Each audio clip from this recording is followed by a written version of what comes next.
Hey everybody, welcome to The Wink. What you need to know today. Happy Monday to you. A lot happening, and let me get right to it. Did you notice that Nancy Pelosi was in Ukraine over the weekend? Well, she went on one of those CODLs, they call it, Congressional Delegation, CODL. It means that we, the people, pay to take our people to send our congressmen and their staff and congresswomen all around the world. A lot of times the CODLs go to Europe and they spend the weekend or 4 days in Paris or something.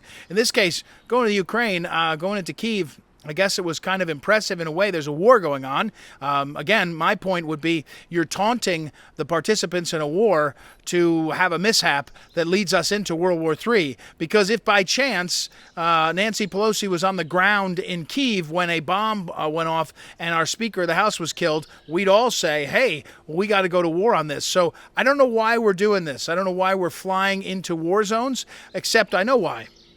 CODL is just a term for kabuki theater in this case. Adam Schiff, of all people, went with Pelosi. Is there anyone with less credibility in world politics than Adam Schiff? He must be laughed about by everybody, but he's a favorite of Pelosi. So, but here's what you need to know. What is it that these people are going to do to try to retain power? Do you really believe that Nancy Pelosi, who's jetting all over the world on our tax dollars, and she's basically being a half a prime minister, in Kyiv, accepting awards from the Ukrainian leadership and spending billions, not a billion, but $33 billion is the new amount that Biden wants the House and Senate to pass to spend? It's a disaster, right? She's not going to give up power, and therein lies the follow the money is one of the things I always tell you. You're going to see that Nancy Pelosi is going to try to hold the House by destroying other people, meaning she's going to use her money, hundreds of millions of dollars that'll be raised, to try to do one thing. And you watch what happens. They're going to do the old Tucker Carlson turnabout, the Tucker turnabout. Tucker Carlson has been saying for years that the Democrats do something and then they accuse their opponents of doing it. So in this, for example, the best example is the Democrats accuse Trump and his administration of colluding with a foreign power to influence the 2016 election. In fact, they said it was Russia. It turns out the entity colluding with foreign powers, an English Secret Service intelligence agent, and the Russians, that was Hillary Clinton. So the Tucker turnabout is when the left accuses conservatives or the Republicans of doing something that they're actually doing. And another example, by the way, over the weekend, it made me just laugh out loud, except when you have the big tech, big media, big government apparatus, you can use it effectively. Here's the example. Donald Trump messed up a name in a rally on Saturday night, okay? He was in a rally in Ohio, and he messed up the name of the candidate he endorsed and one of the other candidates. The media went into full spin and said Donald Trump is losing it. He may have an early onset dementia or something, right? They literally are tweeting and talking about Donald Trump, the guy he takes 1 million questions on any topic all the time as president. He's certainly more nimble than most of our presidents. Whether you like it or not, he was able to do it. And meanwhile, in the White House, there is a clearly deteriorating president. He's clearly deteriorating.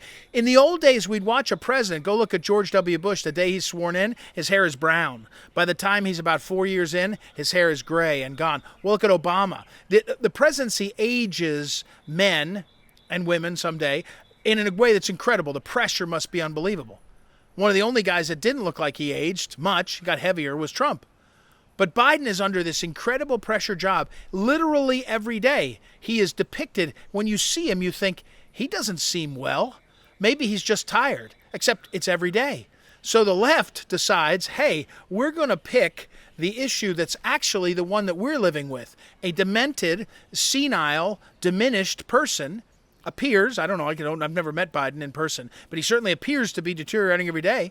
And the media is going to instead, and the left is going to instead, the big tech, big media, big government will say, oh, look, over there, it's the other guys that are actually, and they're actually using the word dementia, referring to Trump. So here's my prediction. What you're going to see Pelosi do with lots of her money is she knows that she and her colleagues are completely corrupted by their power. Whether it's CODLs to foreign places or stock trading, but what they will do is the standard Tucker turnabout.